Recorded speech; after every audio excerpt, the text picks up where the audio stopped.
Dalf Saber va milliy sertifikat Saberning audio, ya'ni tinglab tushunish qismida 10 ta oltin qoida mavjud. Birinchi, ruchkadan foydalaning. Imtihonda faqat ruchka bilan yozing. Qalam bilan yozilgan javoblar tekshirilmaydi va 0 ball beriladi. Ushbu varaqda siz savollarni ko'rib turibsiz. O'ng tomondagi joy esa katak, ya'ni bu kalit so'zlar va boshqa iboralarni yozishingiz uchun ajratilgan maxsus joy hisoblanadi. Demak, muvaffaqiyat kaliti ham aynan shu yerdan boshlanadi. Ikkinchi, imlo xatolaridan qo'rqmang. Grammatik yoki xatolar uchun ball olib tashlanmaydi. Asosiysi, javobingiz fonetik jihatdan tushunarli bo'lishi kerak. Sizning yozishingiz emas, balki tushunishingiz baholanadi. Uchinchi oltin qoida. Faqat belgilangan joyga yozilgan javoblar hisobga olinadi. O'ng tarafdagi qoralama qismiga yozilgan to'g'ri javob uchun ball berilmaydi. Bular faqat sizga eslatma bo'lish uchun berilgan bo'sh joy hisoblanadi. To'rtinchi, test savollarini bo'sh qoldirmang. Qiyin bo'lsa ham taxmin qilib bo'lsa-da belgilang. Chunki ochiq qoldirsangiz sizga ball berilmaydi. Ammo belgilasangiz to'g'ri chiqish ehtimoli bor. Lekin faqat bitta variantni tanlang. Beshinchi, savolning turi va balliga e'tibor bering. Masalan, savol ko'plikda bo'lsa, quels sont les problèmes bo'lsa, bir necha javob yozish kerak. Balli yuqori savollarga batafsilroq javob bering. Bu siz uchun ancha yaxshi bo'ladi. Oltinchi, savollarni diqqat bilan o'qing.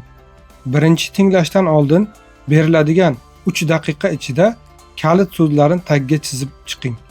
Bu audio matn mazmunini oldindan tasavvur qilishga yordam beradi. Yettinchi, bitta savolda to'xtab qolmang. Agar javobni topa olmasangiz, keyingisiga o'ting. Ikkinchi tinglashga bo'lgan 3 daqiqalik tanaffusda qaysi javoblar qolib ketganini aniqlab oling. 8. Konspekt qiling. Inson xotirasi cheksiz emas.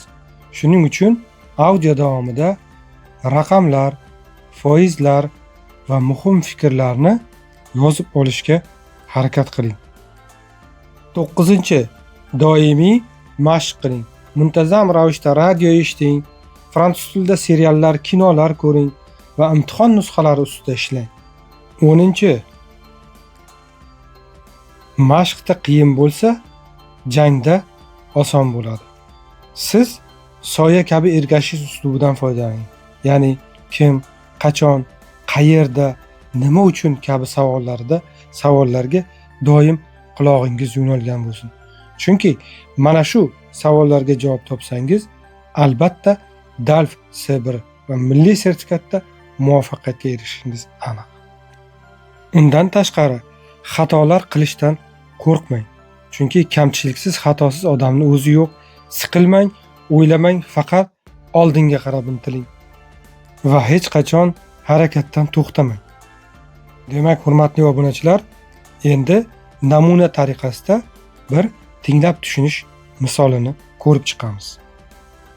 Demak, ekraningizda ko'rib turgan tinglab tushunishning bir qismi, demak, savolni o'qishda sizga 2 daqiqa vaqt bor. Vaqt ketdi.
Hurmatli obunachilar, endi audio matnni tinglaymiz.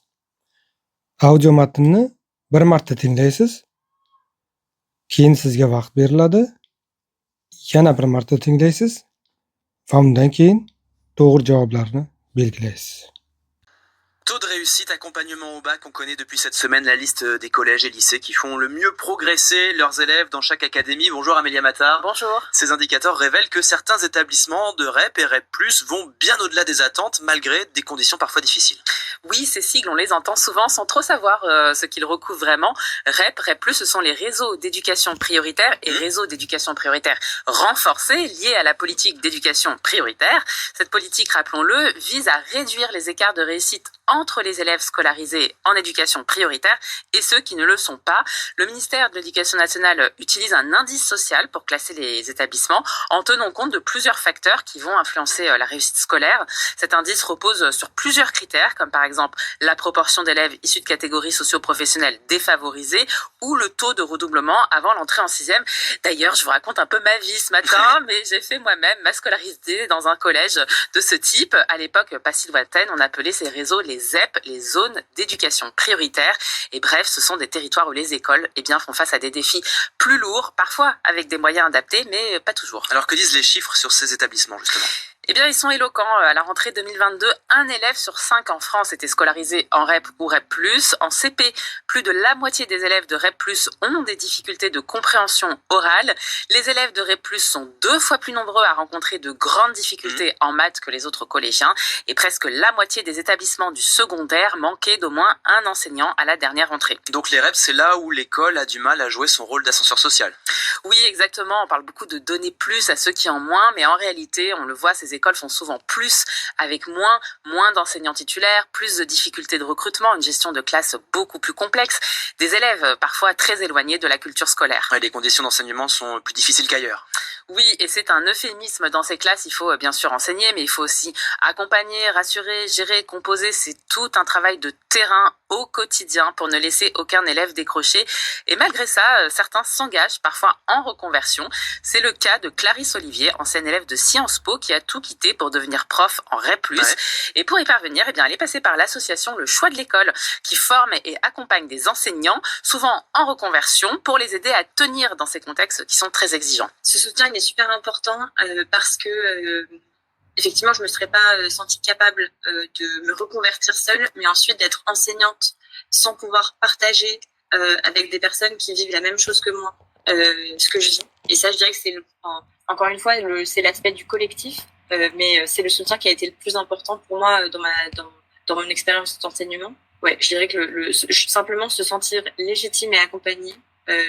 J'aurais pas pu devenir enseignante si j'avais pas eu ce soutien. Alors ce genre de soutien dont parle Clarisse Olivier, est-ce que ce n'est pas censé, Amélia, être le rôle de l'éducation nationale ?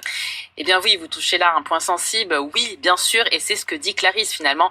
Le rêve de l'association, c'est tout simplement de disparaître, parce que ça voudrait dire que l'État a enfin les moyens d'accompagner tous les enseignants comme il le faudrait, avec des visites de classe régulières, comme a pu en bénéficier Clarisse avec Le Choix de l'école, avec aussi une vraie formation et avec des communautés de profs qui peuvent échanger sur leurs pratiques. Et les parents dans tout ça ? Excellente question. Les parents en éducation prioritaire jouent aussi un rôle clé, même si on ne les voit pas toujours, parce que souvent, ils ne se sentent pas légitimes pour aider leur enfant, parce qu'eux-mêmes ont pu souffrir de l'école. Clarisse m'a raconté une anecdote que j'ai vraiment trouvée touchante. Pendant le Covid, elle faisait cours à distance sur Les Misérables, et à la réunion parents-prof, un père lui a dit « Les Misérables, on a adoré ». Alors, elle ne comprenait pas bien, mais en fait, l'ordinateur était dans le salon et toute la famille avait suivi le cours.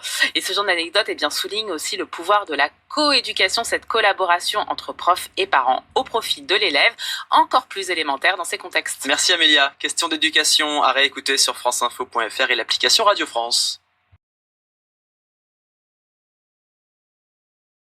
Hurmatli obunachilar, audio matnni yana bir marta eshitib ko'rasiz va undan keyin javoblarga o'tasiz va bu yerda men javoblarni ham qoldiraman.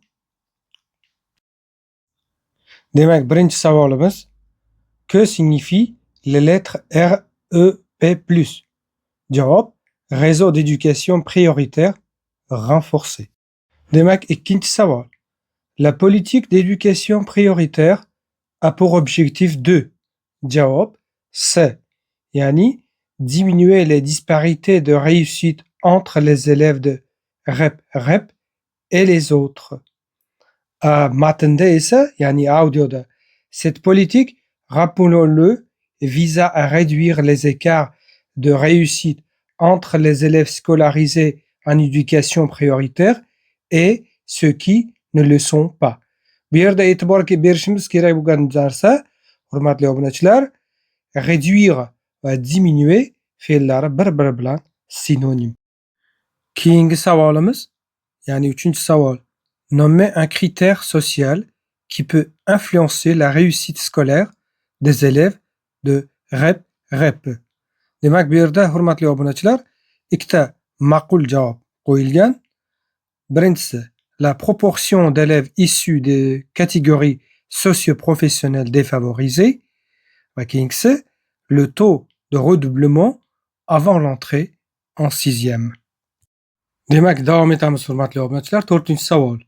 La journaliste parle de chiffres éloquents pour ces REP donnés en deux et leur signification.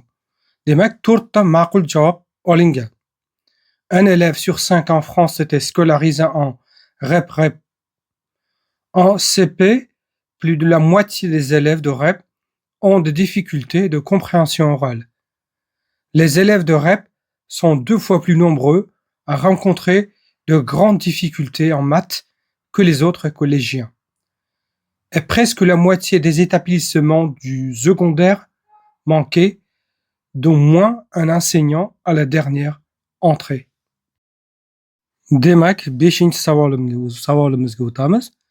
Quel est l'objectif de l'association Le choix de l'école? Demak, to'g'ri javob bu yerda C deb belgilangan. Former et accompagner des professeurs de zones dites exigeantes, l'association Le choix de l'école, qui forme et accompagne des enseignants, souvent en reconversion, pour les aider à tenir dans ces contextes qui sont très exigeants. Demak, hurmatli obunachilar, 6-savol. Quel problème rencontrent les parents d'élèves de REP+? Demak, bu yerda ikkita muqobil javob bor ekan. Ils ne se sentent pas légitimes pour aider leur enfant. Ils ont souffert de l'école. Javoblari to'g'ri keladi. Va nihoyat, 7-savol. Qu'est-ce qui a surpris Clarisse lors de la réunion parents-prof concernant Les Misérables? Demak, bu yerda javob. Elle a été surprise que les parents suivent aussi son cours à distance. L'ordinateur était dans le salon et toute la famille avait suivi le cours. Hurmatli obunachilar, tinglab tushunish, ya'ni compréhension orale bo'yicha qisqacha video shundan iborat. Ushbu videoim sizga yoqdi deb umid qilaman. Videolarimni kuzatib boring. Keyingi videolarimda qolgan 3 ta kompetentsiyani ham tushuntirib o'tish niyatim bor. Videoga like bosing, obuna bo'lishni unutmang. Keyingi videolarimda uchrashguncha, à très bientôt.